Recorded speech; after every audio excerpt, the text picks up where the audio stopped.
cut. I take off the side. I cannot hear you, but you probably hear me. And guys, welcome to the OWASP Hungary meetup.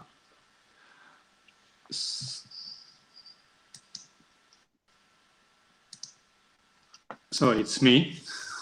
My name is Timur. I'm the leader of the Hungary chapter.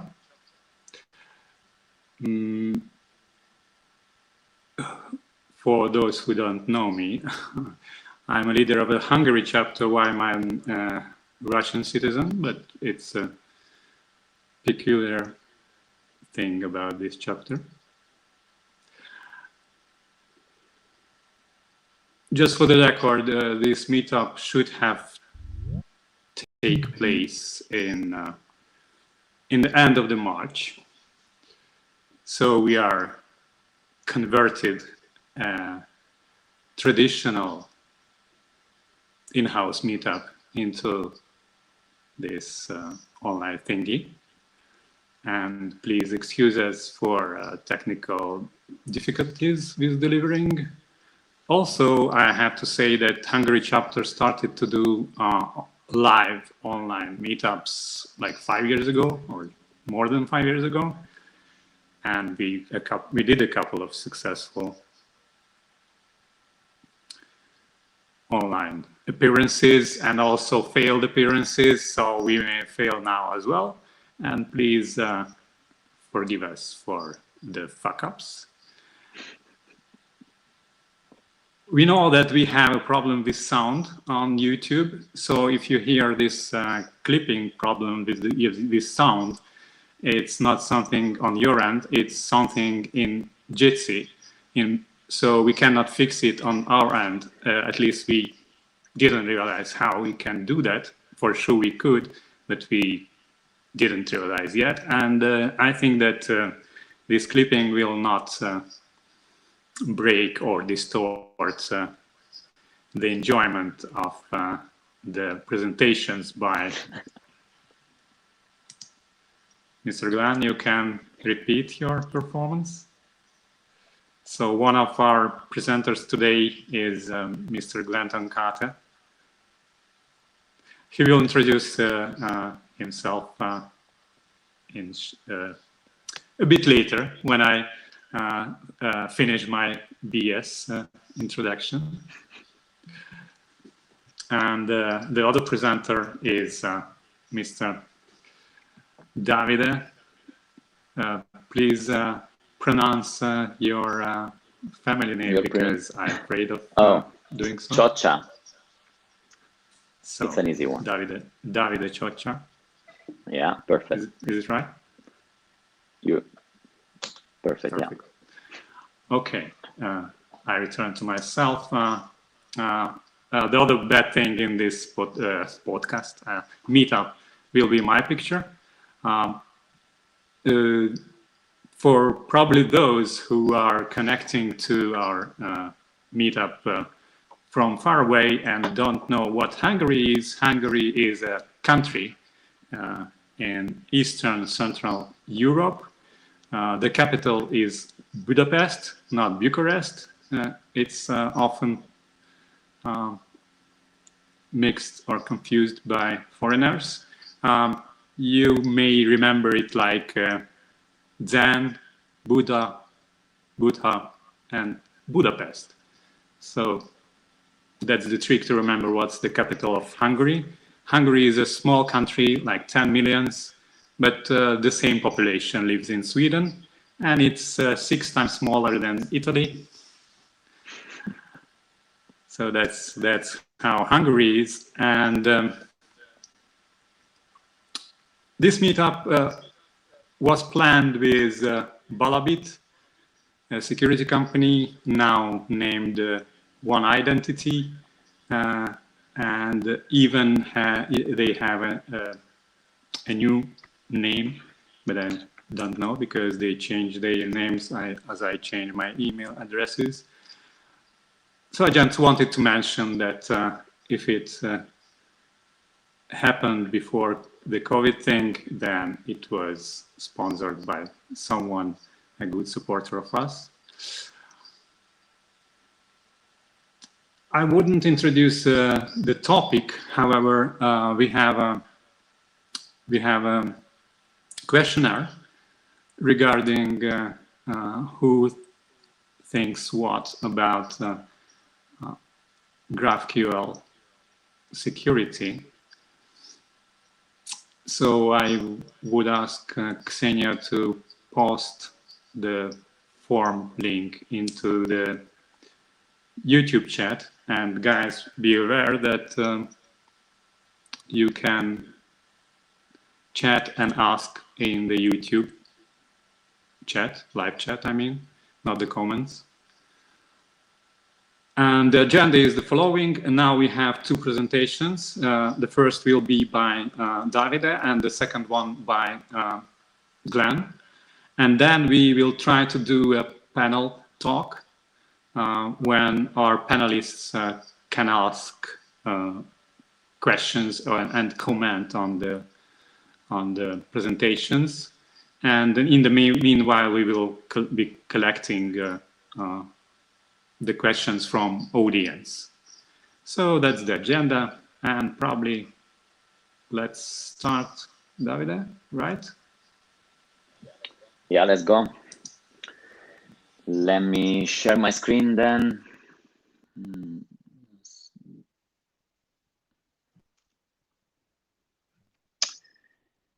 All right, 1 second.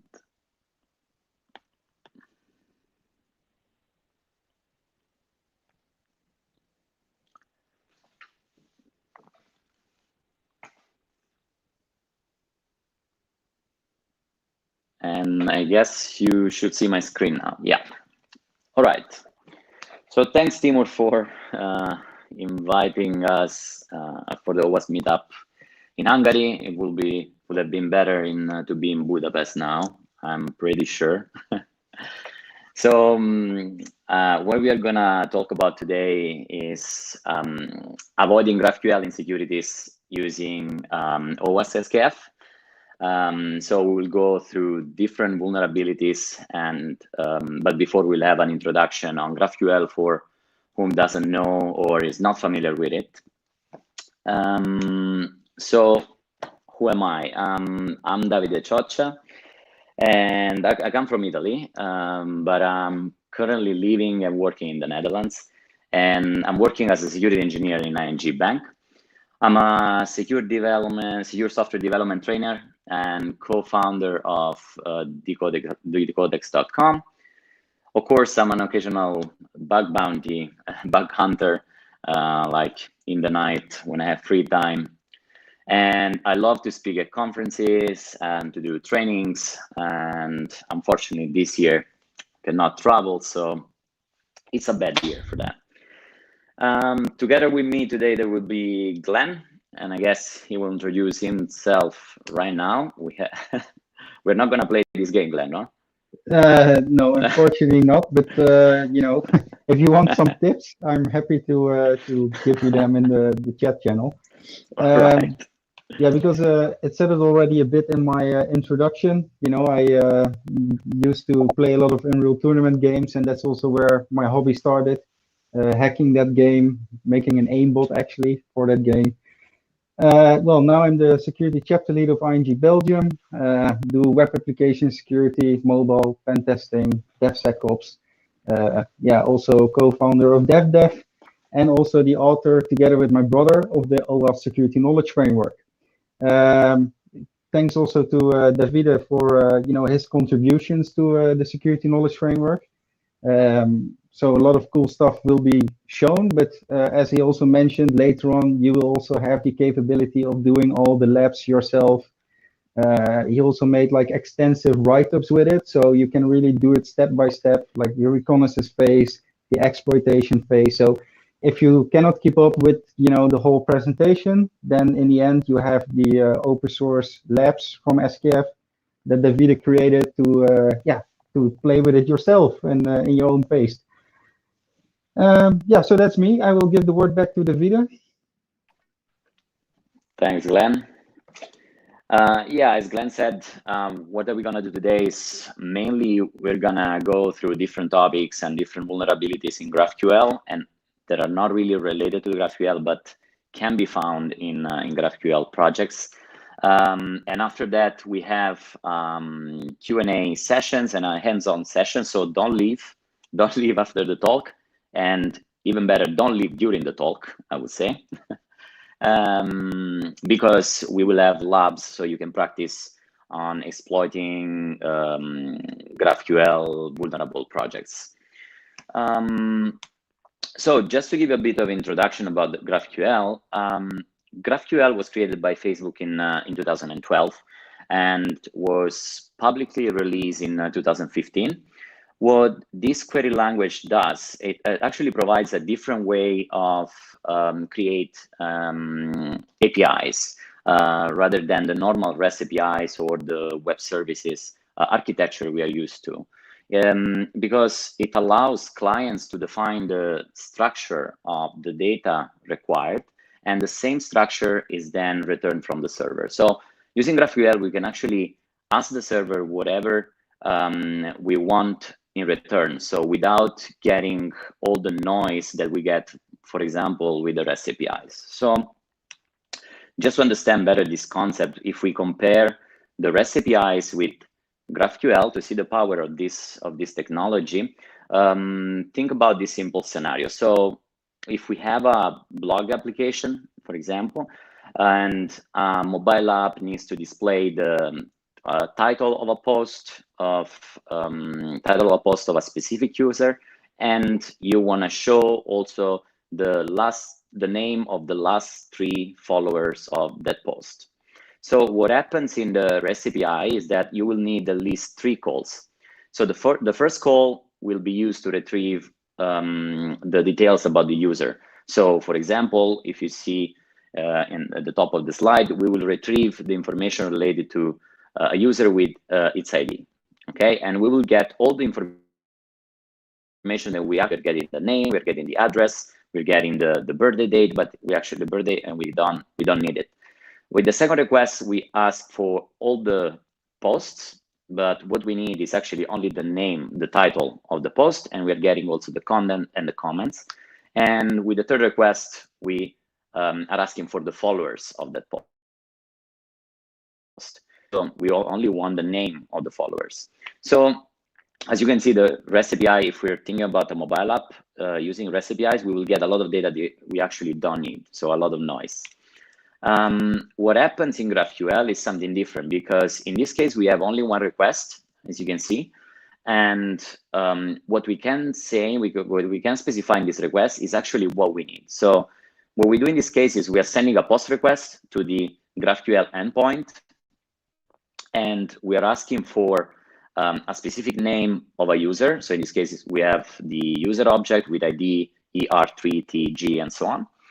And we are asking for only the title of the posts and only the name of the last 3 followers, everything in one request. So what we get in return is actually the data that we need. So we have the Mary, the title of the post, learn GraphQL today. Oh, that's not the talk, but the introduction it is, and the name of the followers. So as you can see already the power of this query language, because we have less information that we actually don't need, and on the client side, on the server side, the operations that we need to do are much less. So what are the key concepts in GraphQL? We have 4 of them, or we can say 4. So we have a schema. The schema is the most basic component in GraphQL, and it's where we define every object that GraphQL can return. And inside the schema, we will define every information that the GraphQL can return to the user or to the UI. We will define also query, mutation, and subscription.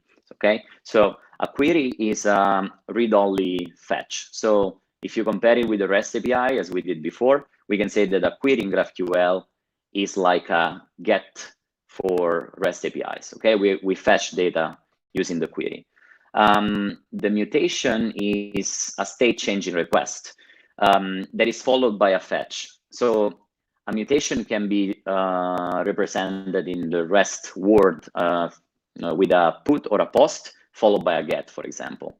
Okay, and then we have the subscription, and this is a long-lived request that fetches data based on events. So usually the subscriptions are implemented on WebSockets. Okay. So how does a schema look like? So when we creating a schema means defining what GraphQL can return or what we can get from a GraphQL endpoint. Okay, so in this case, what we define in the schema is a type user. So we define the objects that we want to make available to the server and through the server. And then we define the operations. Okay, so the root type in this case, we define query, mutations, and subscriptions. And each query then it will have a name and the fields that every query will return. As, for example, in this case, we will have for the query users, we will return an ID and a name. So it's pretty easy. For a mutation that is called create user, we receive in input a string, that is the name of the user, and we return in output an ID. Okay, so it's pretty straightforward. And a schema, of course, this is a very simple schema. So in a complex architecture, this is not real, but a schema can contain more info such as scalar directives and lists, let's say. So if we think about the query, a query looks pretty much like this. So when we define a query, we have an operation type, that is the query, that can be, of course, query, mutation, or subscription, as we saw. We have an operation name, and this can be is just a name. Think of it like function name in your favorite programming language, for example. And we have variable definitions. So when you send a query to the GraphQL server, you might have some dynamic parts that change between requests, or you want to pass a variable to it. Like, for example, in the REST API will be something in query string, for example. And then we have the fields. This is completely different from REST API. So we have the capability of specifying what we want in return. Okay, so in this case, we are asking for a user object and that contains an ID, an email, or a name of the user. And we have field arguments, of course, in this case, for example, limit that can ask for a certain amount of output of fields in this case. For example, limit 3 will give us only 3 users. This is how a mutation looks like, and it's pretty similar to the query itself, but the mutations, as we said, are state-changing objects, and they're similar to put, post, or delete. And a mutation can also get information in output. So in this case, we have a mutation with the name add new track that allows us to add a new track for a specific singer, for a specific artist in an example. And what we want in return, we can specify what we want in return when we create a new track for a specific artist. We want, for example, the name of the track and the name of the artist, as you can see on the top left of the slide. Okay, here we see in the track input there is an exclamation mark. The exclamation mark in GraphQL are used to define non-null types. So, for example, track input cannot be null. Okay, and last one but not least is the subscription. So in subscriptions, we can use subscriptions to subscribe, as the terminology says, to certain events. For example, if you want to receive information related to a post in a social network in a synchronous way, then you will use subscription. For example, here in this example, we are creating a story-like subscription that returns in output the likers count and the like sentence, okay, for each story.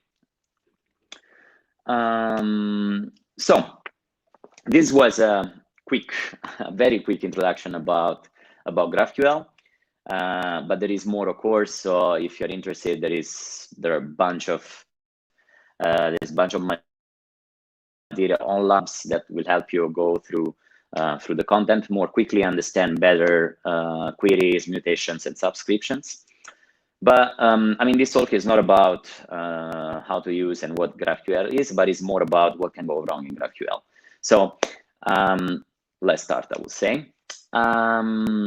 Here I summarize few of the problems that you can have when implementing a GraphQL API. So one of the main issues that usually we also find during security assessment, for example, is the information disclosure via introspection. So I guess this is a new terminology that I didn't introduce before. So what GraphQL does gives you the possibility to query the old schema via this introspection feature. So you can query every type, every object that is defined, every query, every operation, so every mutation, every subscription, to have the structure and now what the fields you can actually query. And sometimes, because GraphQL does not really help or does not really care about authorization because it's the developer's problem, sometimes you can have secrets fields or sensitive fields that are exposed through the GraphQL endpoint. They shouldn't be there. Another problem is the null service through nested queries, because we saw that when we create a query, you can actually specify, yeah, I'm on stage. You can actually specify what you want in return. So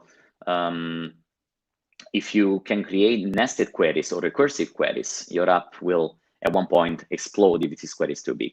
And then we'll go through authorization bypass problems, either, for example, and at the end, injections. These are really not a specific GraphQL problem, as you know, but I decided to put it in here because I wanted to point out that using GraphQL does not mean that you avoid the #1 risk in the OWASP top 10, that is injection. So let's have a quick look at introspection and what you can do with it. I have a very short demo here in a bit. As introspection is I mean, one of the common features that in GraphQL is the ability to introspect. So to get the schema and queries that are supported by the GraphQL applications. So you can query queries, you can get queries, you can get the mutation names and structures, subscriptions, types, directives. So this, from an attacker perspective, is actually great because it's a great feature for developers and for integration. But it's a very, very cool feature also for an attacker, because to disclose information is actually the best thing you can have, because you can query the whole schema with it. So we're back to the slides. What we can ask for using introspection, we said we can ask for types. We can so we can ask for objects. We saw the user object, for example. We can ask for possible variables that belong to the user object that can lead to sensitive information disclosure. We can ask for query type, but we can also ask for deprecations. And this is actually quite important here, because what GraphQL gives you is the possibility to deprecate fields, queries, or objects. And many times what happens is that when you deprecate an object, a mistake can be that you deprecate it only in the schema, but actually the function is still available and is still working on the back end. So for an attacker, looking at these deprecations is actually quite useful. So how does it look? How do we use introspections? So this is the typical GraphQL query. It's actually not very handy, especially, for example, when you do a pen test. I don't know if you guys ever did a pen test on GraphQL. I think so, many of you. But When it comes to modifying and write queries for GraphQL, it's actually not very handy. There are now different tools. We're gonna see a few in the next slides. But what you do here is actually asking to the schema. For example, in the first line, we are asking for the name of every type that are defined in the schema. While in the second example, we are asking for the name of the query defining the schema. So, as we said, how can we abuse this? It can definitely lead to information disclosure, and because we can retrieve hidden queries and object to bypass control, for example, and we can use this as a stepping stone for further attacks. So as I said, the syntax is not really handy to do testing. It's very useful in the API communication, but when it comes to pen testing, then it's a bit annoying to modify. And if you miss a semicolon, or a bracket, and so there are like different tools that allow you to use the introspection and see the whole schema in a fancy way, in a better way. One of these is GraphQL Voyager, and the link is in the slide. Go, if you don't know it, check it out, because it's great, and it allows you to see all the dependencies between the objects and the queries. And what you can do actually with this, you can identify sensitive fields, for example, but you can actually identify also nested queries or recursive queries that can lead to denial of service attacks. Another tool, another extension is InQL from Doyensec. It's actually pretty new. They released it, I think, a few months ago, and it's very useful when you want to integrate when you want to integrate it in Burp, when you want to do pen test, application pen test. But all right, let's move to the practical things. So I'll show you some what we have in the OWASP SKF labs. I will show you one lab, and the rest of the labs will be done by you at your own pace whenever you want. So you're free to do it. They are open source, and we will share with you the link on the chat. So what we did, we built a fake social network based on GraphQL. As you can see, there are some cool users. Jim Carrey is registered there. Actually, it's pretty simple. So it's based on Python. It's a Flask application, and it's using Graphene for Python for GraphQL, and it has a SQLite database. So I can already tell you, we have in the injection lab, we have a SQL injection attack for you through GraphQL. So now I'll quickly switch. Let me see if I can do this quickly.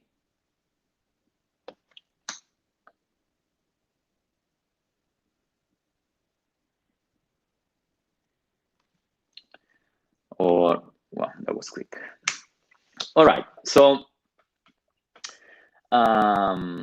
this is how the labs that we're gonna share with you look like. So we have a fancy social network.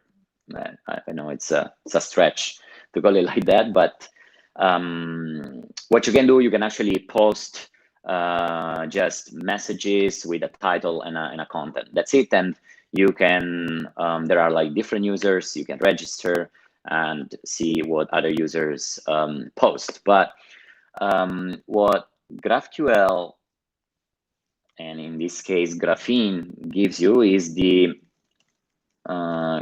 /GraphQL endpoint. So it gives you a pretty interface to create queries and to interact with your GraphQL server.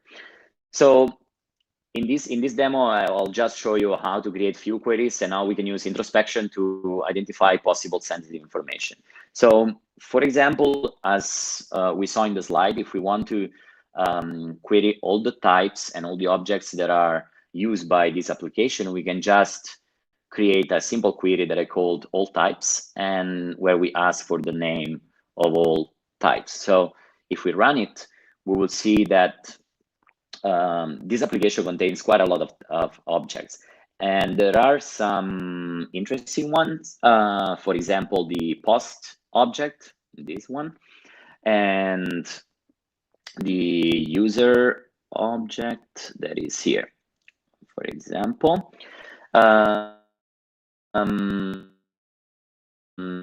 We can do, actually, there are also other objects, but we are mainly interested in what we can abuse in this case. So these are actually the two objects that I defined in the lab. What we can do, we can query, we can list all the queries that are available, and we can, for example, print the description of the query and the name. And if we run this, we'll see that we have two main queries. One is all posts and one is all users. This one will, as you can see, as you can imagine, list all the posts. This will list all the users. So we saw that in the interface the only information regarding the user is the username. But let's say we are exploring the application. We want to use introspection to query more, and we want to understand how the user object looks like. Then we can actually build something like this, a more complex query that will give us a name and kind of the type of the field. So if we run it, we will get the whole structure of the user object. For example, in this case, a user is represented by a UUID. It has a username, and we have a nice and useful field that is called isadmin that most probably was not meant to be here, because this should be behind authorization, or this should be not easily queryable from the GraphQL endpoint. And then we have a post that is another object that is post object connection, but we'll see that later. So what we can do even more, we can go even deeper, and we can see what are the admin users, for example. So what we can do, we can build a query that will list all the users, and from all the users we'll get the username and the value of isadmin, right? So abusing the introspection, in this case, what we are doing, we're actually understanding what are our targets, okay? So we're not going for John Doe in this case, but we will go after Jim Cate, because we know that now he is an admin, okay? So that's my simple demo. It's just to show you how the labs look like, and but we'll share with you all the labs. We have labs about injections, about the Nala service, about bypassing the authorization, IDOR, and so on. So let me go back to the slides. I cannot see the YouTube channel, so if we have questions, guys, please feel free to Timur, or feel free to interrupt me, and we can answer some questions as well. No questions so far. All right.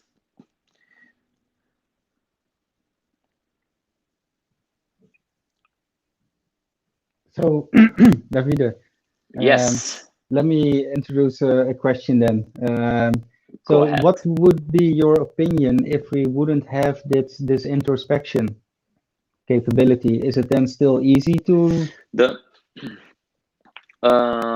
I mean, the introspection gives you definitely a lot of information about the schema. And without introspection, actually, introspection is a feature of GraphQL, and it must be enabled. So the solution is not removing introspection, but actually take care of the fields that are actually exposed.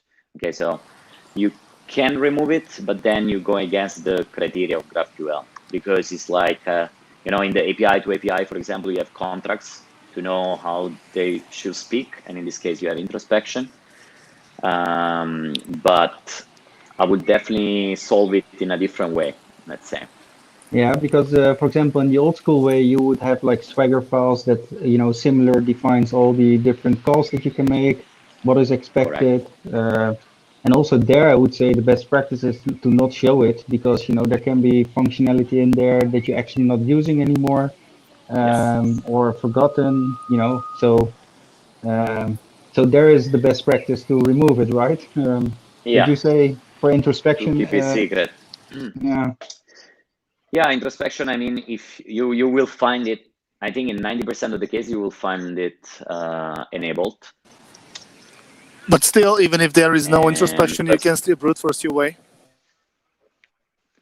Yes, correct. You can. It will take you longer. Then you will just brute force every field. Yeah. Thanks, Interesting. And those tooling that you were displaying early on, do they also have this capability, as far as you know? To brute force, you mean? Exactly. Yeah. No, they're just based on the introspection. So the Voyager one, you need to pass a schema to it. So and then it makes the nice graphs that you saw. While the other one is mainly used for pen testing to modify the queries to get also a nice report of the whole schema, but it's more it has more features actually. You can use it to replicate messages and so on. Great. All right, thanks. Yeah. Thank you for the question. All right, so I guess we can go back to the slides. Can you see the slides? Yeah. All right. So if we go through the different vulnerabilities, the first one that we had is DDoS. Of course, you cannot DDoS the server if the server is always down, and that's correct. But what we want is that our server is always up. And if we look at this schema, for example, we can already see a big problem here because what we have is that each thread can contain one or more messages, as we can see. So we define an object thread that can contains object message.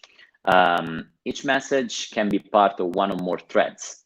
So we see that there is a recursive query that we can make here. So a nested queries that can actually be unlimited. So we introduce nested queries, and this is pretty dangerous for your GraphQL instance because your web server will try to request. You can submit a huge request that is recursive, and your server will try to resolve it, and this might take a long time, and in the worst case, you can bring your what you're gonna do as an attacker is something like this.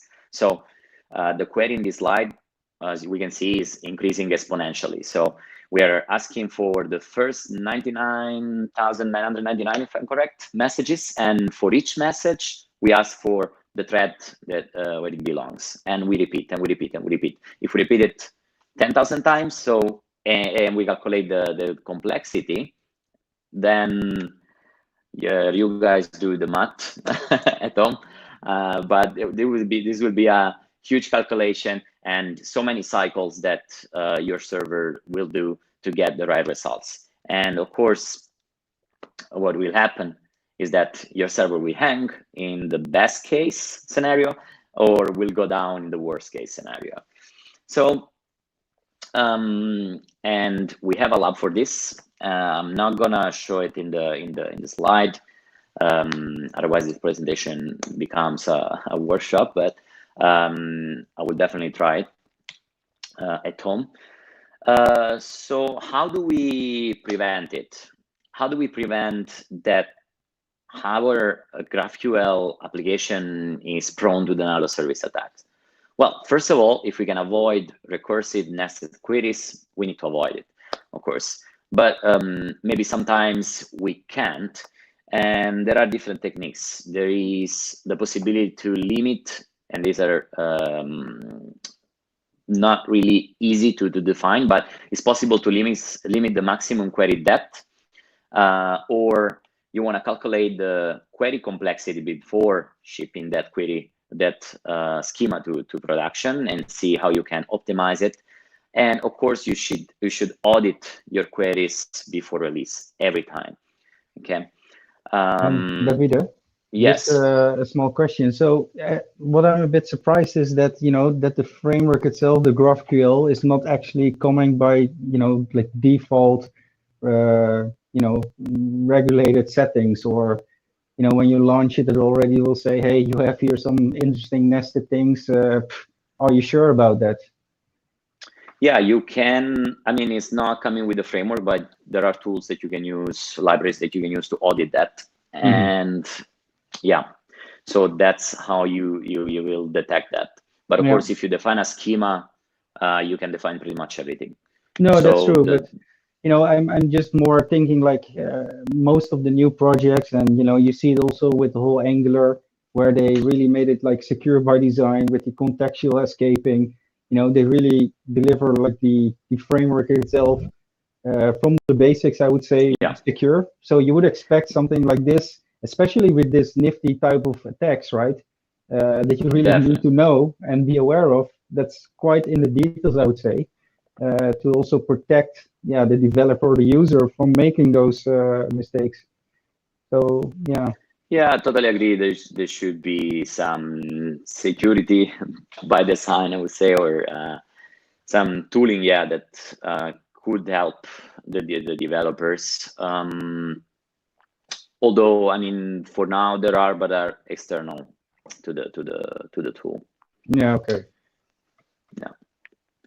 I see myself again on screen, so, and I see Glenn. So if we, thanks. So if we, how do we limit the maximum query depth?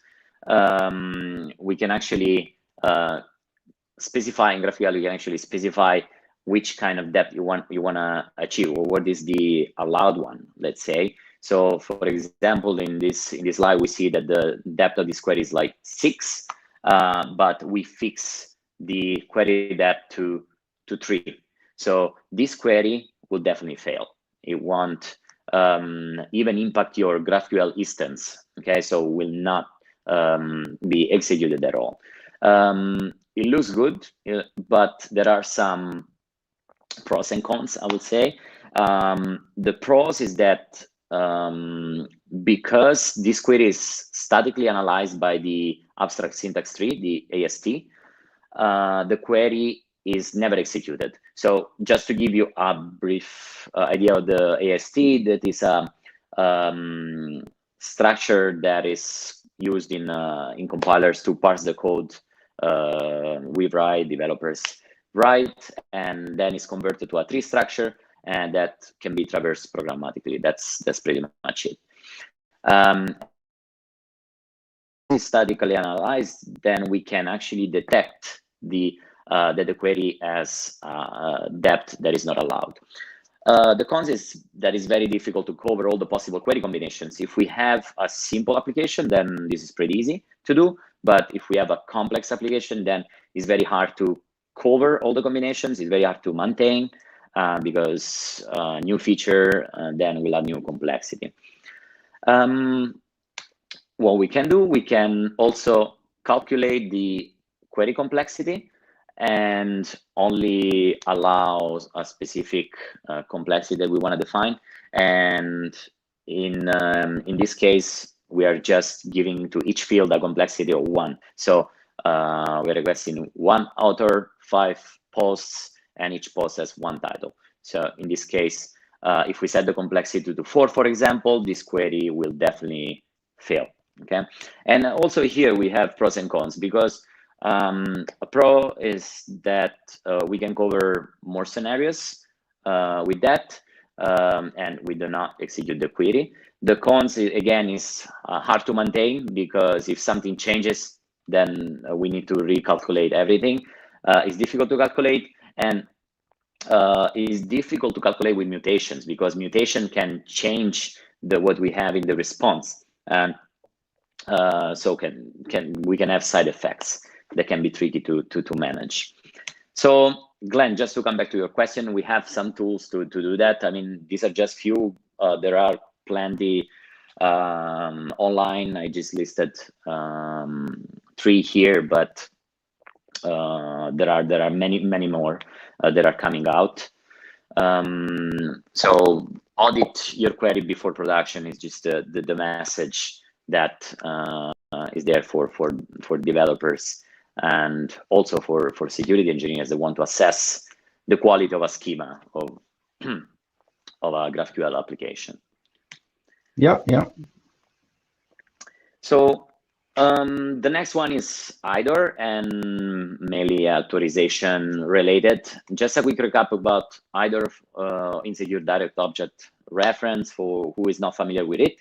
So IDOR happens when we direct is used non-unique ID that can be predicted by attacker, and we are able to retrieve sensitive resources or someone else data by passing, for example, authorization, or if it's an authorization problem, and if we are able to request resources that don't belong to us but belong to other users, then using, for example, an ID, as in this case, we're using a very easy and predictable ID that is 1000, 1001, 1002, then we're able to enumerate and bypass authorization if authorization in this case is not implemented actually, and disclose information that don't belong to us. So is IDOR actually a GraphQL problem? No, it's not. But then why is it in this in this presentation? It's in this presentation because IDOR is actually a finding that is pretty much always there when we do pen tests on GraphQL, and also because GraphQL allows you to do introspection, and it allows you to see all the possible fields that are used in the application, and many times some predictable fields are left in the schema and are left open to the introspection that can be abused to bypass authorization or retrieve more content than expected actually. And for example, mutation, where can we exploit IDOR in GraphQL? We can exploit the mutations that contain predictable IDs. We can, for example, perform actions on behalf of other users. We can retrieve using queries other users' data in this case, or we can use it to bypass authorization, definitely. So how do we discover IDOR in GraphQL? Definitely, we're going to go back to the introspection. Introspection is the best feature we have in GraphQL for hackers, for testers, for security. And what we're going to do, we're going to use to list all the possible types. And in this case, for example, we're listing all the names of the types. After that, for each query, we detect the associated type, and for each object, we're going to print out the available fields. So, for example, in this case, we want to find possible objects or scalar, as in this case, we have a Boolean that is not really usable, but a string maybe can be used to address specific resources. And for each object, then, detect the predictable element that can be integer, enum, strings. For example, in this case, this is an example from the lab. You can actually list all the user by using a simple integer, as you can see from the slide. That is actually wrong. So yeah, the step 4, of course, is to, once you identify your target, is to force them and see what happens. Okay, so the goal of the lab in GraphQL will be to find the IDOR vulnerability and retrieve other users' private info. And using this vulnerability, you can actually log in as another user. So this, we will leave it up to you. I hope you enjoy. And we move to the last part, the injection. I don't know why I love this slide, but so injections again is not a GraphQL problem, but as I said, GraphQL is not protecting you from the OWASP top 10 #1 risk, and we can have multiple types of injection. One that is very common is nowadays is like NoSQL injection when using GraphQL. But you can also find other types of injections like common injection, SQL injection, and many more. In this talk, we're going through only the NoSQL injection, but please have a look at the lab because you will be able to exploit SQL injection and common injection in one shot. So GraphQL gives you the possibility to use scalar types, to define scalar types. And what scalar types are, these are simple primitives, okay, like string, int, float, or boolean, but sometimes these are not enough, and we need like complex object in our application. For example, the date object that is defined outside of GraphQL. There is a link where you can have a look. So we can define custom scalar types, and this is actually a powerful extension for complex data structures because we can define complex object that we can use in our query. And one of these is the JSON object. So let's see what can go wrong here. Imagine we're building a user search box that allows us to search different users. In this case, we are using Apollo, so JavaScript and GraphQL, and a MongoDB, where we pass the full JSON to Apollo and then to MongoDB. There is a question? No. Okay. So our query will look pretty much like this. If you remember how a query is structured, we have simply the name of the query, and then in input we will pass our JSON object. We have this is not cannot be null again, and what we expect in return are some information related to the user, like username, full name, and email that will be generated by the server. So here on the first line, on the GraphQL line, we see how the query looks like. On the second part, in the Apollo part, we see what the server does. Okay, so how can we abuse this? This would be a good question for the audience, but I'll tell you right away. So Glenn, do you have a solution? Well, I wanted to say this is the time for everybody to wake up and say something. Yeah. Yes. So yeah, actually, let's see. guys, in the meantime, there yeah. are questions from Wow. the YouTube chat. I'm looking at the chat. Not sure how to join the panel. Okay, we will Timur will share with you the link. Depending on the framework you can correct. There is what I did in one of the lab. I actually protected one of the fields for the users, for example, and this field is the password one. Otherwise, you could actually use the query to retrieve every user's password. This is a great presentation so far. Thanks. Will you be making Davide's slide available afterward? Timur, that's for you, I guess. No, it's for you. Yeah, sure, of course. Then we will. Yeah, yeah, and then we will. Audit parts, right? So you shared one of the slides where you had like 3 different GitHub projects that actually has some audit capabilities as well, right? Yeah. Correct. You mean the three options that were on the slide? That's, yeah. Yeah. Let me go quickly. Where was it? This one, right? Yeah. Yeah. What was the question? again? If there were any audit possibilities or tooling out there available. Yeah, definitely. These are not the only three tools. I just summarized these three because I use them sometimes also to create the labs or to audit. So they're pretty useful. Yeah. Yeah. Well, I put them in the chat. So. Okay. Yeah. If we make the slides available later, then it's easy for everybody. But at least they have access to it now if they want to give it a try.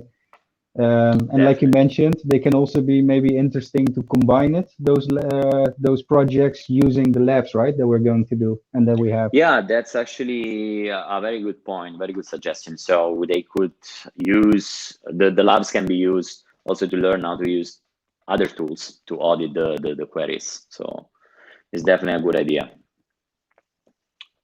Yeah, exactly, because there you already know, that there is a vulnerability and which specific one. So it gives you great opportunity to test those tooling to see if it identifies it and how it will look like. Correct. Also maybe false positive, because you don't know, right? A lot of tooling will miss them or have false positive. So this gives you a great opportunity to also test the tooling. Yeah.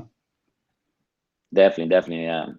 Very good suggestion. Or maybe I wrote a very good code, but I would doubt so. I mean, my developing skills are okay. So just to come back to the NoSQL injection and close this part, maybe a quick recap what we were doing.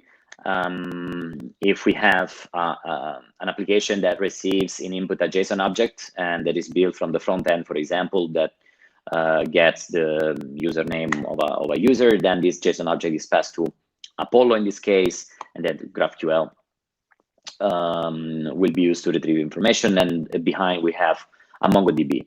So in this case, our query will look exactly like that. We have a search that is passing at the JSON object, and Apollo will just take the JSON object and call the find function to search inside the MongoDB, and it will return a username, full name, and an email in this case. Okay. So how can we abuse this query? We can do something very easy. So the entire JSON object in this case is passed into the user.find query, as we saw, and the query returns a user in the collection. So what we can do, what a malicious user can do, an attacker can do, we can actually inject and craft our own JSON. And in this case, we are specifying, for example, a JSON object that has an email, there is an object, and who knows what is this syntax, can write it in the chat, that we return everything that is greater than or equal to empty. Okay, so the options as well here, the options JSON input could be easily modified, and to craft our full payload, let's say, because in this case users in the collection still have some limit from the Apollo from the server side, because it's returning only one username, one full name, one email, but as an attacker you want to retrieve everything. So what we can do in this case, we are abusing the JSON object, and here we are abusing the JSON object and the options to overwrite the fields that we are gonna retrieve. So we are saying we want every user that has an email greater than equal of empty string, so old email, and what I want in return are all the fields. Okay, so we actually overwrite everything. So this query will return everything that is in the user collection, maybe including other information. So we can list all the users. Is, for example, there is a password field, we could include the password field in the query, and it will be returned if it's not protected, of course. So this brings us to the end of the first part of the presentation. And I want to thank all of you for following me. And I will pass the mic to Glenn, I guess. Yes. Thank you very much. Well, you know, the whole connection with the labs and SKF, that's actually what I'm now going to present to you all. As the security knowledge framework is a project that I created a long time ago with my brother Ricardo, and this is actually created to help developers in getting the right security in the early phase of your project. So I'm gonna just show you a couple of slides for the people who are not familiar with SKF, but I will not dwell too much about it because there are many talks online about it that you can have a glimpse what it is really in depth. We also have a nice demo environment, but I will show you that all in a bit. So let me share my screen and go to the slides that I wanted to present. So the whole idea, like I said, the security knowledge framework is to really empower developers and preventing all type of vulnerabilities, right? And GraphQL is one of them. And what we notice also is that, you know, developers are really like neos. They are really capable of changing the world and have this great power, not only to build awesome stuff, but also, to protect it, right? So we really see also that these developers, you know, they are still neo, but they are really dodging bullets. And as you remember, because we all seen the Matrix, otherwise you wouldn't be here in this chat as well, and is in this video conference meetup, is that developers they have this power, right? They are neo, they can dodge bullets, but actually neo can do way more than that, right? He doesn't even have to dodge bullets. So we wanted to give, you know, developers, these awesome people, the capability to defend themselves and have the right security awareness, to prevent all this dodging of bullets and you know, preventing vulnerabilities and really building applications secure by design. So like 5-6 years ago, my brother and I started the project, the Security Knowledge Framework. And the idea is that, you know, we really wanted to help and guide developers into secure programming. And also do this in the design phase of your application and not trying to slap on, you know, afterwards your security on top of your application. Because, we tried that. We had not good results for that. So really, truly, security by design is the focus here.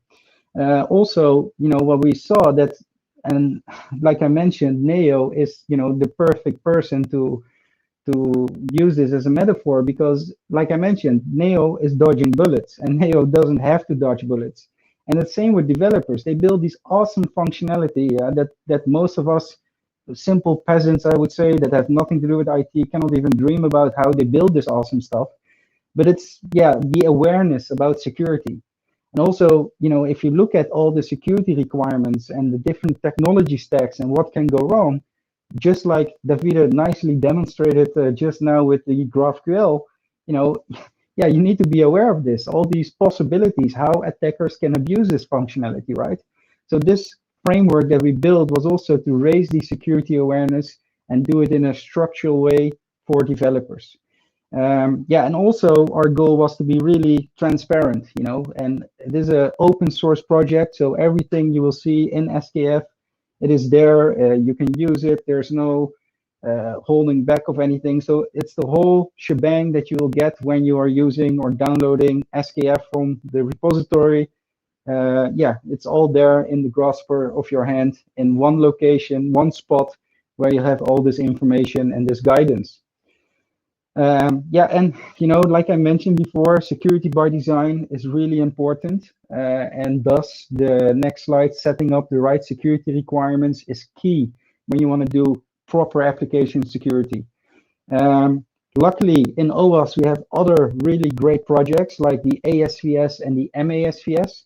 The naming stands for the Application Security Verification Standard, and of course we have also a mobile version of that. So those are also great flagship projects of OWASP that really help you in getting the right security controls. Normally they work with different levels. So you have like the level 1, that's like the step in level. We call it the opportunistic level.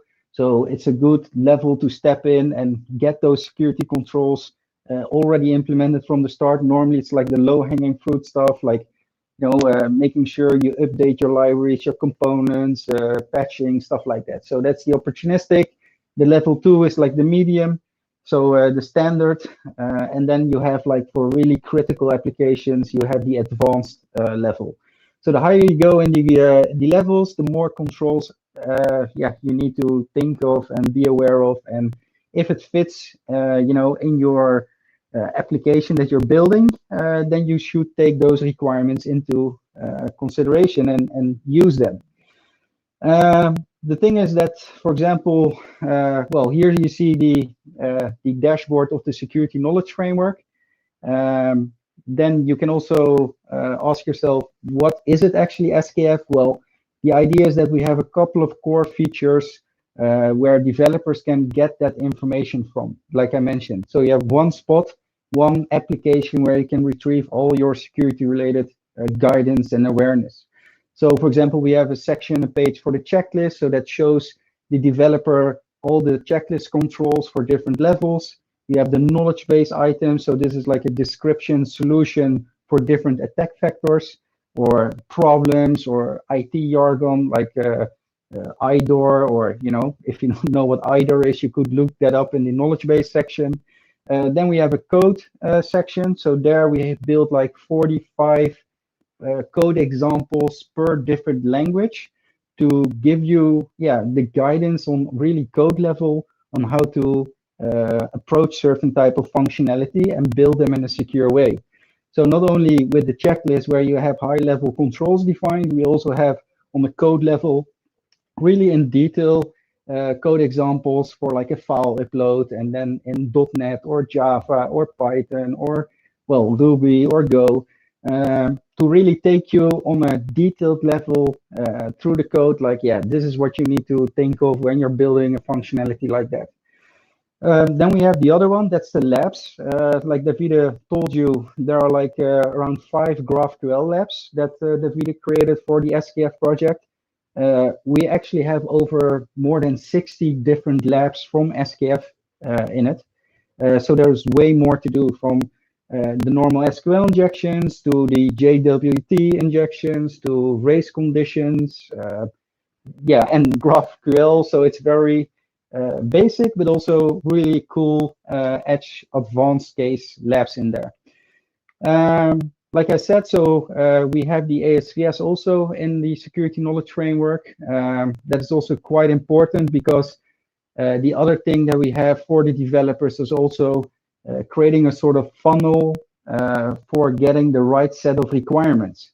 As you know, the ASVS is really built to be modified, right? It needs to be modified and customized to your certain organization, to your stack, to your type of technologies that you use. And so they give this super huge and extended controls and security controls to think about. But the idea is that you modify this, this ASVS list to fit it and customize it to your need. But still, when you do that, you will see that you end up with quite some amount of security controls. And so what we wanted to do in SKF is create like a sort of expert system where, based on questions, we will filter for you what type of controls are actually needed or not. So from, let's say, the whole 380 security controls, you can now go to only like 20 that are really applicable for what you're actually trying to protect, right?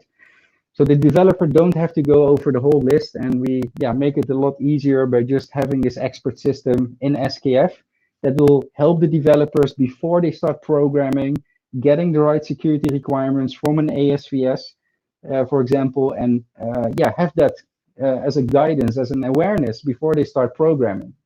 Because that's the whole idea, to don't have any surprises afterwards, or like hacking attempts or breaches. You really want to make those threats visible upfront before you start building your application or that features that you want to build, right? Yeah, and I always have this one in it because, you know, it is more work actually, right? If you're not aware and you need to do some research about proper design and security by design, how you can implement certain controls. I mean, yes, it will take a bit more time, but as NIST and all the other organizations, security organizations have proven, is that when you tackle those type of things in the early phase, like as a requirement, it will cost you maybe an effort like $100. And on the moment you go later in the whole release cycle stage, it will exponentially really grow, right? I've seen, for example, a vulnerability that is in production will cost around $10,000 only to fix it, remediate it, do all the testing, the QA, and release it again. So this is not even included like the whole business impact, right? And the cost that it will bring with it, the breach. It's just purely the whole release cycle. So yes, you need to take, consider it to do it early. Yes, there is a learning curve, but actually what the feedback is that we heard from people who are using the security knowledge framework is that, yeah, we're using it now for 2 years, 3 years, and actually we only use it to look up some things or do a quick check on the checklist because it's now in our system. I know what to build when I build this type of functionality or when I create a new architecture or whatnot. They only use it actually as a reference point.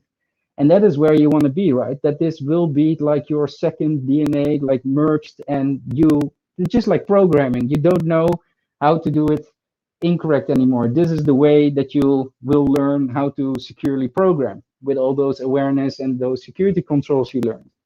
So that is actually what we're trying to achieve. Let me also give you just a quick demo of the security knowledge framework. So SKF, you can always visit it online. We have the demo environment running on the demo.security knowledge framework. You can log in with admin and test-skf. And here you can see all the functionality that I was just explaining. So the checklist, we already made like an abstraction layer. So you can also add now your own checklist to it. So we have now for web, the ASVS, we are busy with the MASVS for the mobile part, but now technically you can also build your own checklist in it with all the logic that we have and use in SKF, for example, to build that expert system.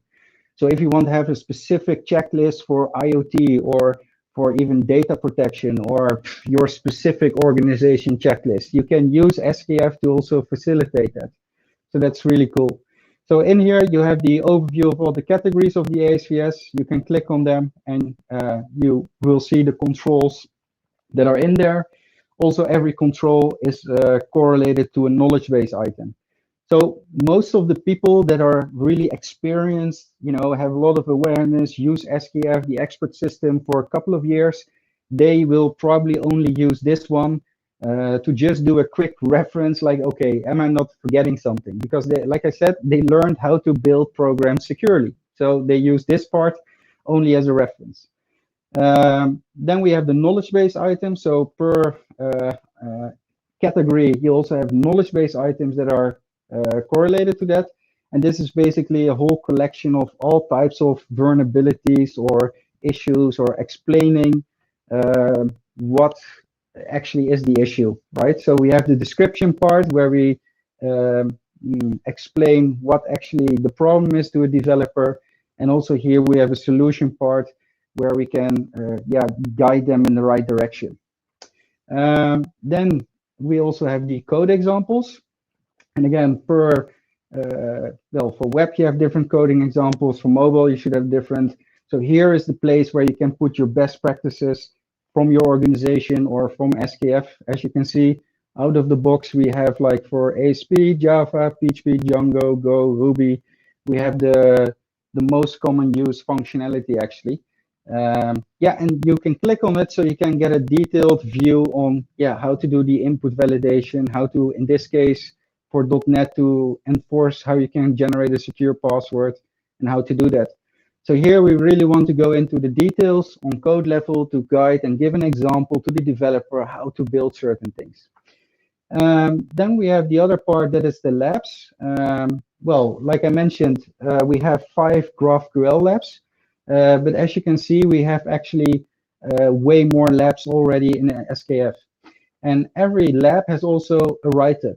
So when you click on it, you will see the instructions for running it in the Docker container, or when you just run it locally with Python 3. And here we have the reconnaissance phase, the steps like, okay, how to identify, how to catch this for type of vulnerability, what to look for. And then we have the exploitation phase on actually how to exploit this lab.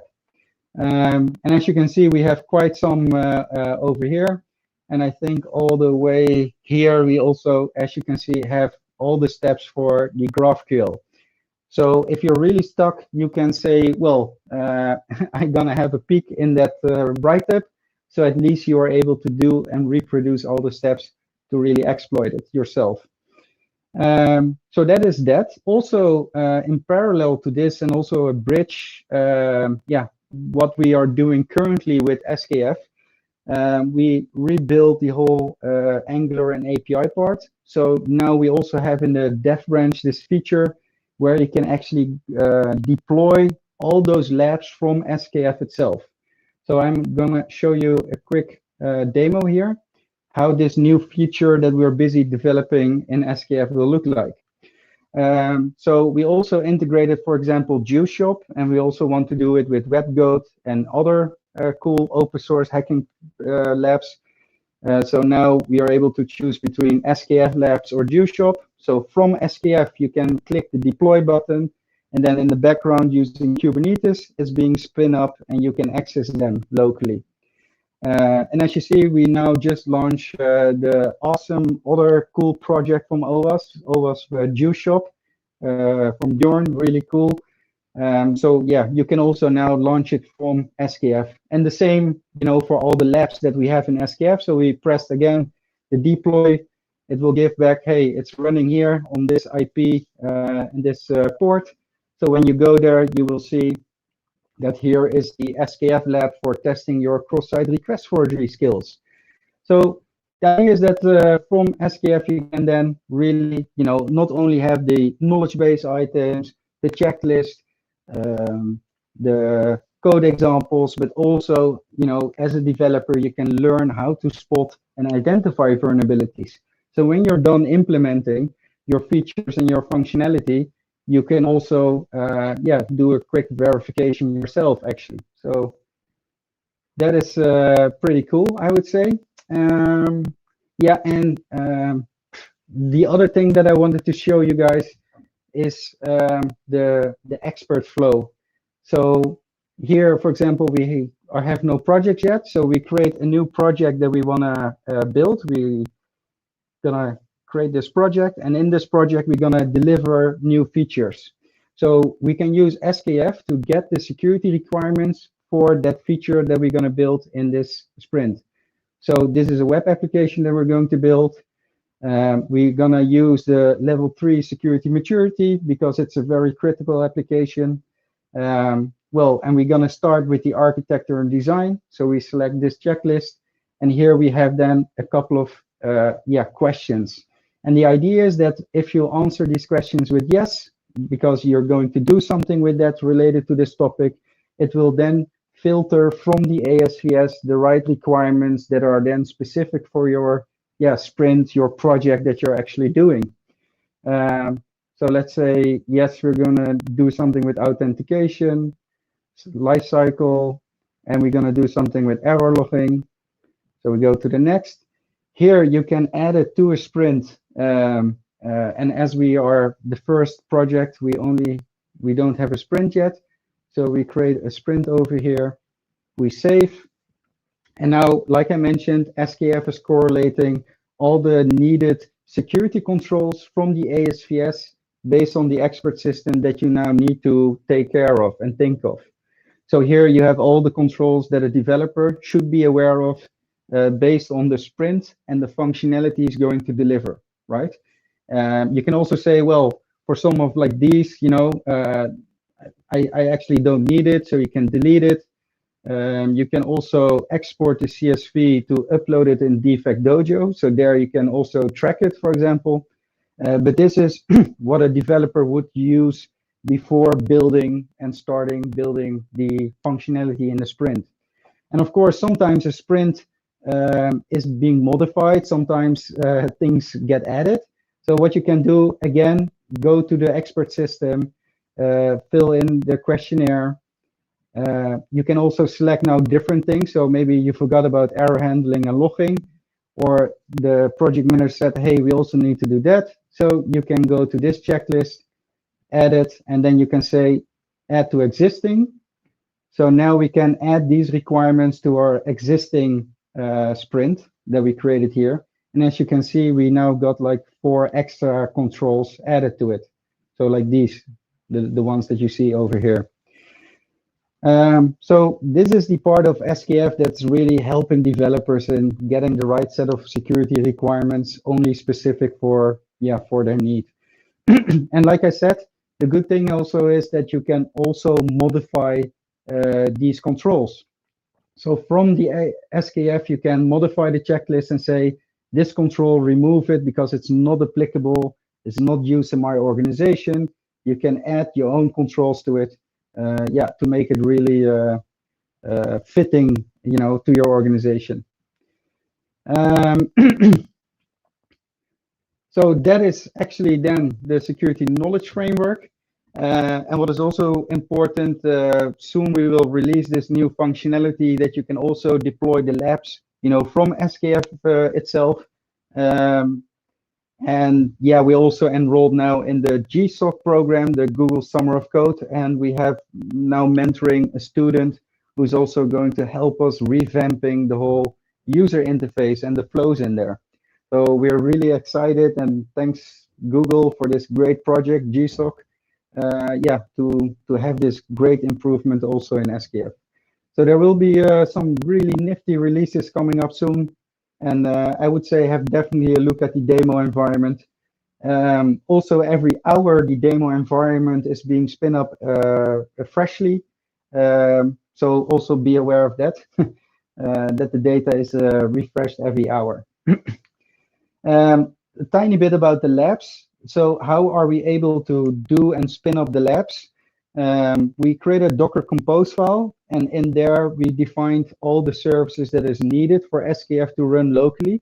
And we also have, thanks to Dan from the BBC, we have an Kubernetes deployment scripts for also, for example, deploying it in the Google Cloud. Dan and Spyros both helped us a lot in that to make that ready as well. And what we do from the labs point of view from SKF, we have the SKF API that is then calling the RabbitMQ server to create a deployment job that will be put on the job queue of RabbitMQ to be scheduled. And from there, we call the Kubernetes API and deploy all the Docker images. So how the setup then would look like is you have your host machine. In there, you have your Docker desktop. There's an Nginx reverse proxy that will serve the Angular part and make sure the API calls are being made. And from the SKF API, we call the RabbitMQ that then pushes it to the Kubernetes API that will spin up all the different labs, or in this case, also the juice shop in your local environment where you then can directly start playing and also doing the labs. And like I said, the whole idea is, not to dodge bullets, but really, Neo is awesome. He can just stop bullets, right? He's so awesome. He can do that. And, that is where we want to go through to improve the skills, improve the awareness, give all this great projects, combine all those great projects from OWASP to really, evolve yourself to the next level of Neo. So more, like I said, and Davide also, now we have some time for also doing the labs. We are going to start in parallel a panel discussion. So please stay in the YouTube if you're interested to hear us discuss about certain things. And parallel to that, you could now go and start doing those labs yourself. So you can do it this way. You can go to the GitHub and then the OWASP SKF labs, or you can go to the write-up directly, and then you can, find the Docker commands to start the Docker image locally, and then start, exploiting the GraphQL labs. I will put this in the chat as well, so it's easy for you guys to find it and copy it and start playing. Yeah, I shared the link to the write-ups already, but I guess the GitHub is not there yet. I think the GitHub is a typo, but let me have a small. Then let's paste the right one. I think it's this one. SKF lab. Yeah. Yeah, this one. Yes, indeed. Apologies for the typo. So there you can find it, but indeed it is more evident, I would say, to just go to this one, as you also have the Docker pull command. So if you have Docker installed, I would say it's better maybe to just go, to these ones. Yeah, the write-ups are much easier, and you can actually follow how to exploit it. So I would suggest so as well. Yep. All right. Yeah, I would say Timur. Thanks, Glenn. Thanks, Glenn. Yes. And for those who are on YouTube or will be watching later, our apologies for the sound quality, because the sound was clipping or is clipping. For the next event, we will fix it. But I think that the meat that gentleman delivered was just excellent.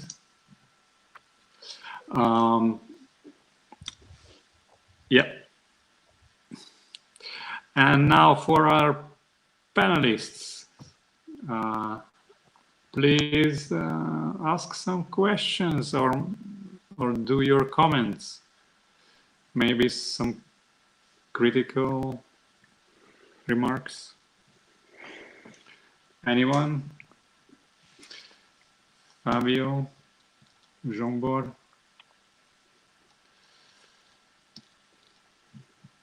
I have a question for you. When will be the next OWASP meetup then? Well, we can do it next week.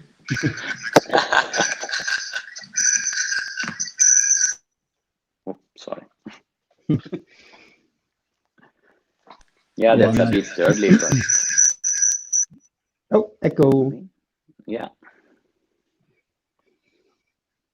Well, I think everybody was so stunned about our meat that we, put on the table today, about the in-depth GraphQL, the awesome stuff Davide showed. Also, it is a lot of information, I must agree. So it was like a really good introduction. But yeah, it's now up to you guys to do some homework, I would say. Play with the labs that we have, play with the SKF demo, if you were not familiar with that already. Maybe also funny to tell, I'm currently busy building a Kubernetes stack where the SKF and the labs are also running on. So hopefully I can make a write-up soon about that as well. So you can have your own SKF Raspberry Pi stack where you can launch the labs, use the SKF environment, spin up Juice Shop, for example, as well, and start hacking and get that experience, right? Play around with those vulnerabilities and have a lot of fun. I would say. Exactly. Yes. Wow. Good job. Let me know when it's ready that I will order a few.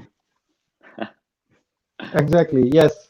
Well, it is fun because it's not only for running the SKF project, but you have then your own whole Kubernetes stack at home, so you can also play with that, get experience. We also have, for example, in the labs, we have a Docker lab as well for exploiting and breaking out Docker and get privilege escalation there. So a lot of cool stuff to play with. Yeah, it's actually extremely useful that you can close the circle with SKF. Like you start from security requirements and you land to the testing for vulnerabilities actually. So developers can actually learn how to get security requirements and how to implement correctly functionalities. But on the other side, they can also learn how to identify vulnerabilities, right? Is that exactly the yeah concept? Yeah, and that plus that you have the ASVS in there, the MASVS, that you can also customize them on the need that you have in your organization, because you can remove the controls that are not needed, add controls that are specific to your organization. Yeah, so you have all that flexibility, so that's also really cool. Yeah, And that's actually pretty important, because I mean, for the companies that I work for, there was always, I mean, big companies, you always have some kind of standard already available from other departments, or that yeah, you need to follow and you must follow. So integrating in there, it's actually perfect, because you have one place. Usually you have 3 places, 5 places with different resources, different security teams, and having it in one place that does everything for you. It's pretty handy, I would say. It saves time, money, and it increases knowledge. yeah, exactly. So no, and the other thing I didn't show you guys, but the other cool thing I really am happy that we also have it is like these machine learning chatbots. So you can deploy this SKF chatbot in, like, I don't know, Mattermost, Slack, or Gitter, or one of the other 30 different chat channels, and it will then utilize your SKF instance and will talk to the API, and you can ask questions. So like how to solve XSS, or how to fix it, or give me a code example how to solve XSS. So this machine learning chatbot get all those different intents that you have and those questions, and based on the content that you have defined in SKF, it will give back the related knowledge base item or code example or stuff like that. So if you have, for example, in your organization specific jargon or standards or abbreviations, then you can add markdown files in SKF, like, or new knowledge base items through the GUI, and then this chatbot will also be able to, through machine learning, match it with those things. So again, making knowledge really close to the developers, and through a chatbot or through the SKF application, or that is really important, that they have this knowledge in one place and easily available, I would say, to increase the awareness. And and that's similar with the labs, right? You want to have them the opportunity to play around with it, see that what you build functionally is not limited to that only, but it can open also different doors, right? That we also saw in your presentation, Davide. So it's all about awareness and making it available for everybody. My question would be that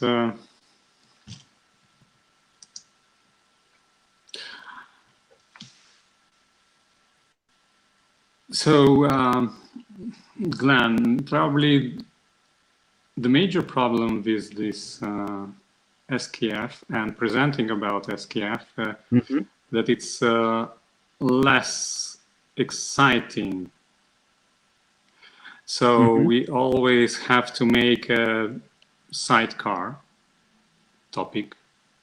I don't know if you agree, but that's the method that we could follow, that make SKF a sidecar for the main topic. So the main topic attracts people to come, and then we explain SKF. Of course, or is it false? No, I agree. Concept? I mean, to be honest, hacking is really sexy, right? Hacking, exploiting. I mean, you also feel like a Neo when you're doing that stuff. So I totally understand that, you know, when we talk about GraphQL vulnerabilities or hacking, it's really exciting because, you know, you go outside of the borders that you thought that was a border, but actually it wasn't, because you found a way on how to abuse or, you know, put that uh, that functionality use it in a different way, right? That was not intended, for example. So that's really sexy and exciting stuff. But yeah, indeed, I agree. Using, you know, something like secure coding and design patterns and stuff like that, it is indeed true that it's less sexy. I mean, okay, when I started programming, and you know, I programmed like one pagers in PHP. You were happy that your code worked, and then you learned the next phase of your programming skills, and that was like the MVC, the model view controllers. And that was like, wow, that is a cool design pattern. And you know, you saw as a technical person the improvements there and why you wanted to do that. But yeah, I think you need to be already shaped and cut out a different type of wood to be excited about that, like using something like SKF or ASVS or secure coding principles and patterns. And I mean, yeah, it is a more, I would say, how I see it. Most people see it more like a necessary evil that you need to do this, right? Because you have already your project manager in your neck, like deliver. Yeah, then you have the security guy say, oh yeah, by the way, think about this, or here is your hacked baby, and I found vulnerabilities in it, so please redo it because your baby is ugly. So yeah, I agree. It is more like a hard to sell. For the individuals. It is. If I can add something, what I see, I mean, because we use SKF almost on a daily basis with teams. I mean, hacking, yes, is very fancy, is very sexy, as you defined it, and I mean, everyone wants to, you know, try something different and try to hack something.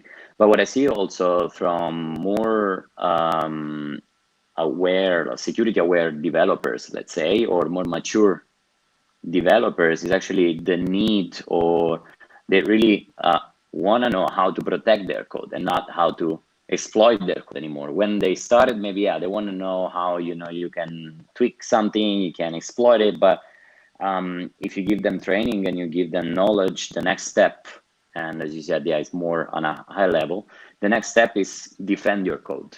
And they really fell for SKF. I mean, it is a good topic for them, good tool, a very extremely good tool for them to identify and understand how to write secure code as well. Yeah, I mean, of course, I'm preaching what I've created, so I agree totally what you're saying. I didn't create it. No, that's true, but you know, of course, you know, and that is also the thing why we started SKF, because you know nobody goes over like 300 controls when they're developing something, right? You don't have the. If I was a developer, I even didn't have the effort or the energy to do that for everything I built. So that's where we thought, okay, let's make it easy by building an expert system around an awesome project that is out there. First, we use our own checklist in there, but then we met Jim 6 years ago, and he said, "Hey, I'm also doing like ASVS, and it fits perfectly in here." And that's actually how we also ended up with OWASP, right? We said, well, the project is already open source because we want to help everybody.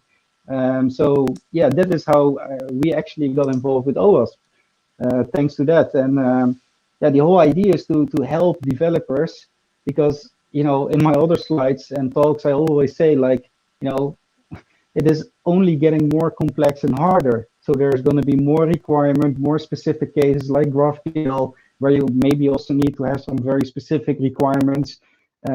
So keeping track of that and do it that systematically for every release that you do, especially in the whole DevOps way of working, right? The agile way of working is an extreme challenge.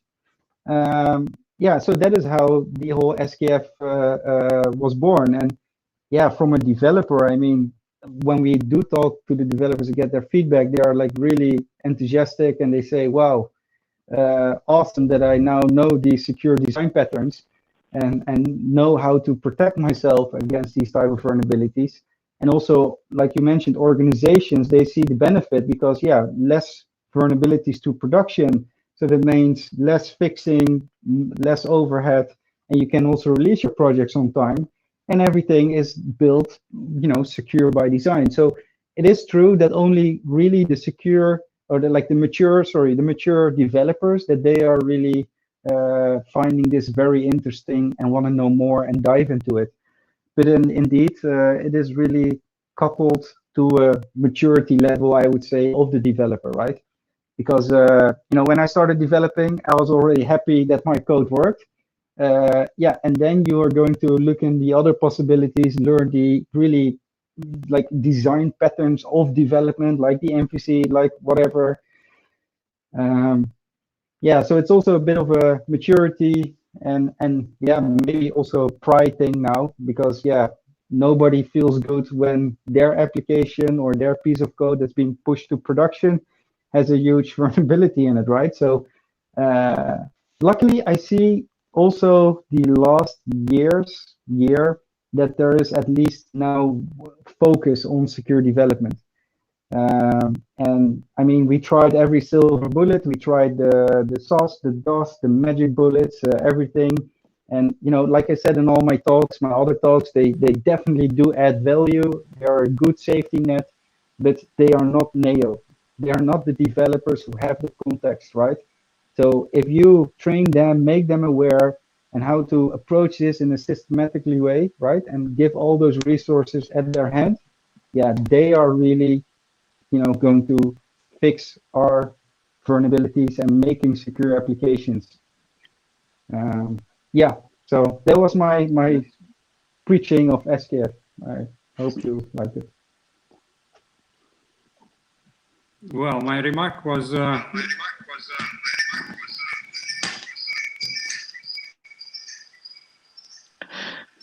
yeah, good bit. Yeah, so exactly. I always have these technical problems here.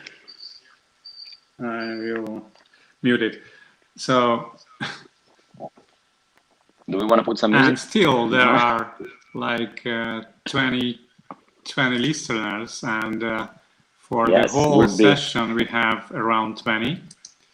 So for those who are still stuck with us, despite of this maybe boring topic of how to manage vulnerabilities. So my question was rather regarding how to sell the thing. So because those who are interested, those who are professionally involved in the whole thing, they understand that it's important. But probably the mission of these kind of meetups is to deliver the message for those who are not at that stage of maturity, right? Because we were not talking about how to solve a difficult situation, a mature situation in SKF. Correct me if I'm wrong. So now you were talking rather on a beginner's level about SKF. Correct me if I'm wrong. So now we tried to address a less mature in this vulnerability managing area people. So we are selling SKF to those who are not yet introduced, who are not yet convinced of using that. And what excites me is how to deliver it. And you explained that there are huge efforts on your side. To wrap up, what I'm saying is that let's try, and that's probably the answer to you, Davide, as well. What I think about the next meetups is that it can be like a signature topic for us to always return to SKF. because probably the problem with meetups is that they are jumping for one topic to another to excite the public. So it's a kind of entertainment thingy, a professional entertainment, the meetup. Besides of it being a device of delivering the news and the new skills and to spread the knowledge, the professional knowledge, how to do it. But there can be this like hammering approach that we take on some topic. I mean, this topic of SKF, and we try to hammer it like in every second meetup with this OWASP meetup or elsewhere. So it needs hammering. Definitely a good idea. If it's a correct word for that.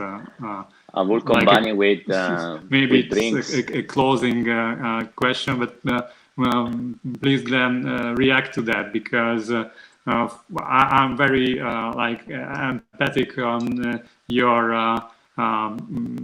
landing efforts to push this well product, because it's now not that successful product. It's a community thing, and you keep pushing it for how I don't know, 6 years now or something. Yeah, yeah, indeed.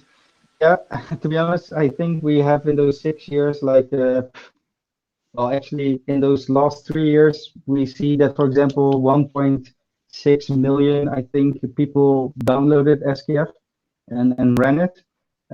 We got a lot of feedback from companies who used it on their own, so they did anything yet, and they started using SKF. Yeah, and to be honest, you know, what is the selling point of SKF? It is free. Everything I just mentioned with the labs, the requirements, the knowledge, it's all there. So it's all free to use.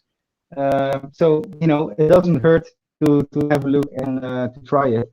And yeah, why again am I here spending my free time in this meetup? Is, you know, to spread this as much as I can to everybody. Like, hey, there is this free tool there. We've seen from our users and our organizations that it really benefited them. They are able to, yeah, do proper security by design. Yeah, and that's why we dedicate, you know, a lot of our free time, like meetups, improving the SKF lab, improving other things, yeah, to help and give people, you know, a fair starting ground, I would say, right?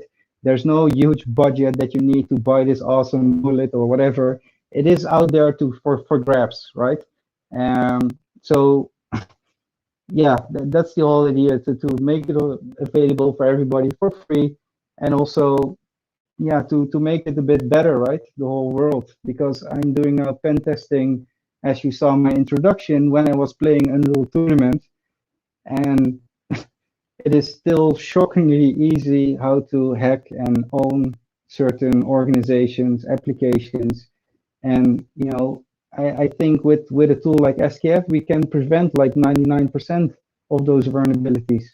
You can really harden everything correctly and do security properly.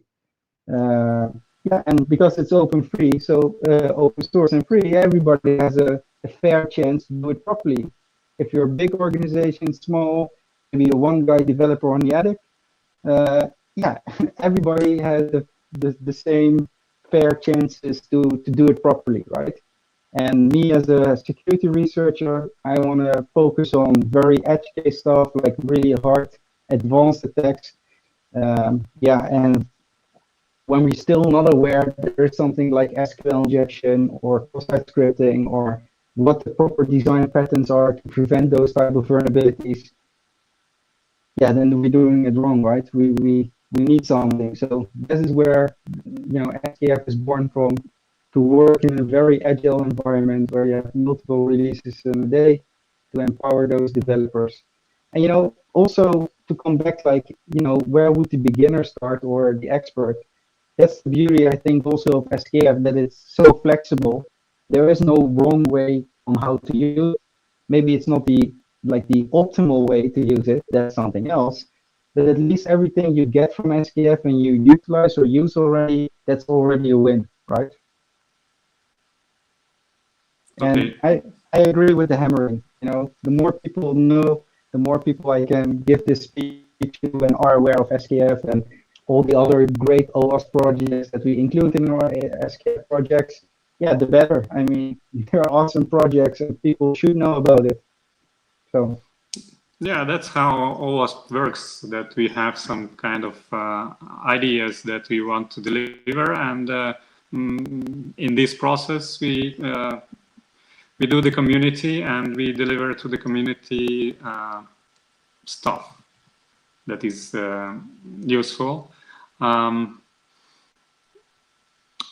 So Davide, probably next time the topic could be JavaScript and TypeScript security. That's also sexy. And always sexy.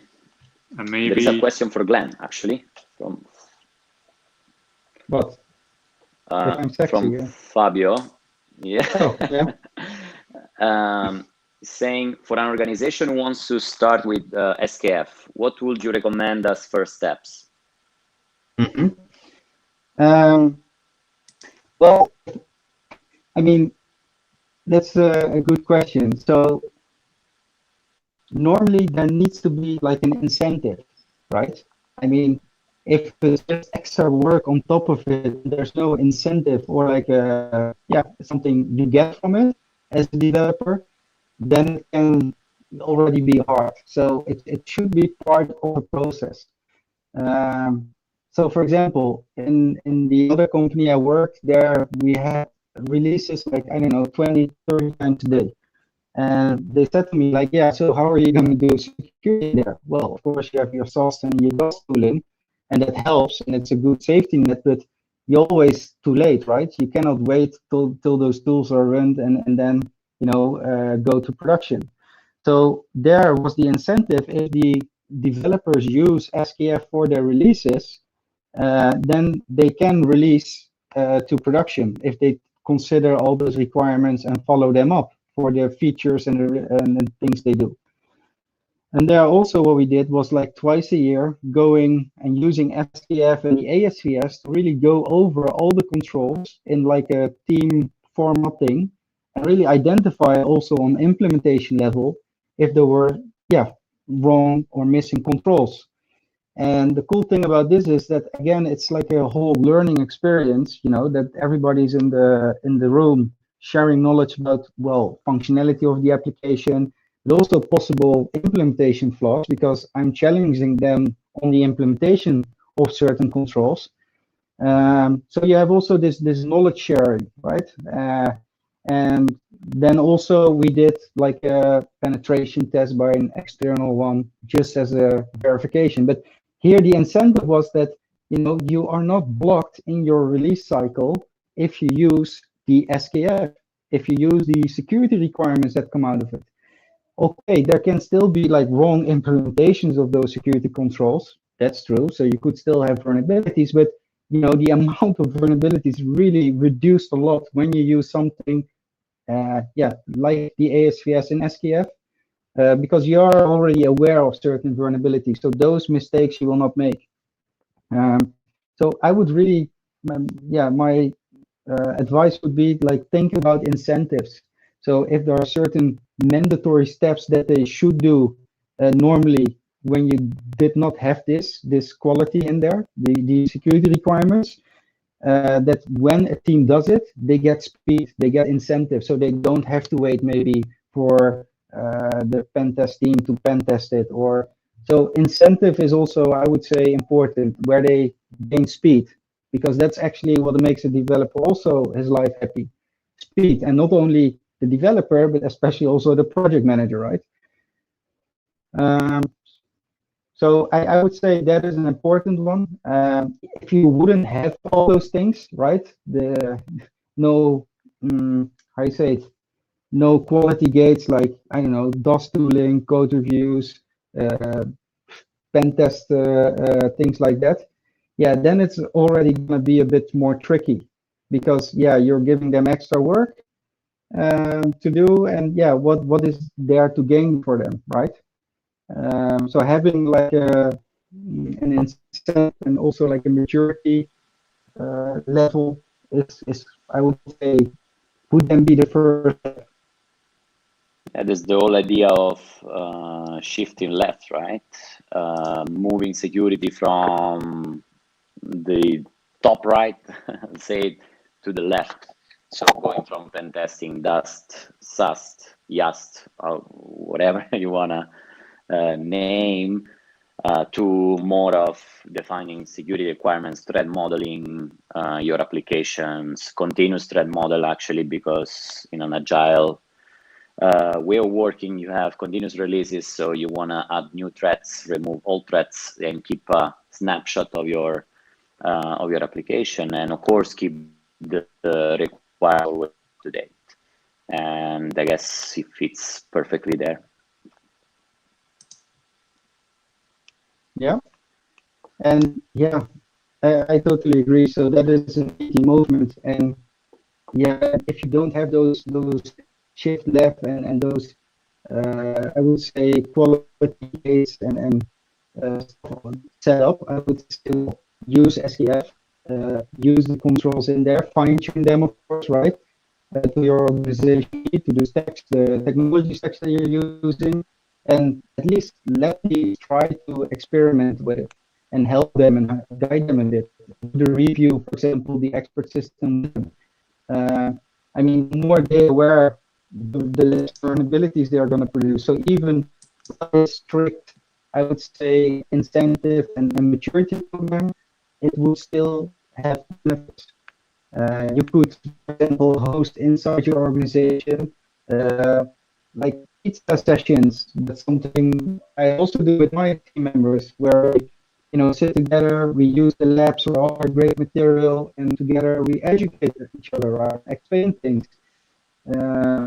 So it's all about awareness, and more awareness you have, the better. If you do it in a structured way with incentives and also pro level, yeah, the better, because it's way more effective, right?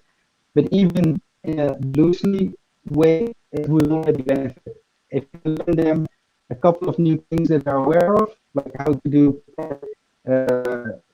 design patterns for protecting against input injections, for example, and doing proper input validation, yeah, you will see how much impact that already has, right? So there's no wrong way on how to use SKF, I would say. Glenn, unfortunately, your words were not really understandable in the last couple of minutes. It was a technical, I don't know, internet problem on your side. But what I'm suggesting, and guys, I'm not here, I do not hear you now because of my broken setup. So while I'm speaking, I cannot hear you. So you can communicate with me with signs. Let me switch to my less enjoyable picture. What I find interesting, and I know, Tibor, that you told us a couple of times that we have to wrap up and let people go, but I don't see people leaving. Oh, I see the people leaving as I started to talk. So now it's a sign to wrap up, really. But my remark would be that Davide, Glenn, your recent dialogue with each other regarding so this Q&A session that you did about SKF, I think that it's a very interesting mode of delivering or discussing and hammering the SKF issue. So my proposal is to return to it in this kind of format of discussion, an online discussion in OWASP or not in an OWASP meetup device, whatever, because, well, if we do it on another device, it will still be the mission of promoting SKF and promoting an OWASP thingy. Yeah. So, Davide, thank you very much for your very attractive and interesting presentation. Thank you for inviting me. Glenn, thank you very much for your mission and hammering the things. And for those who were with us and already left us, again, excuses for the audio quality. We really couldn't tune it for better this day, but for the next day we will. And we will try to deliver more content more often as we learn how to do it well. I'm happy that we did not fail in all delivery. We only had some quality issues, but that's all right for the first pancake, as Ksenia told us. And thank you, Ksenia, for supporting all this event. We will publish the result of the questionnaire about how people think about GraphQL security. We had some results. We planned to do one questionnaire in the beginning before you, Davide, deliver your horrible truths about GraphQL security, and we wanted to do it after your delivery. How opinions change. We probably will make properly this game next time. But anyway, we will publish the results. So thank you very much, everyone. Thank you, Tibor, for supporting us in the background. Also, thanks for Zsombor for joining. Thanks for Josef, who had to leave, unfortunately, because we exceeded all our limits. And Fabio, thank you very much for attending. And we had other people wanting to come to the panel, but it was too late, our announcement. So the next time we will fix all these problems. And people, please let us know your critical remarks about this delivery. We probably will make an edited version of it, or probably we will make an edited version live with, I said, that interesting dialogue between you two guys. It was very interesting. Thank you very much. Let's wrap up. Please say hello to our remaining 17 online. Hope to see you soon. Attendees. Yes. So I push the button to stop the show. Bye-bye, guys. Bye-bye. Bye.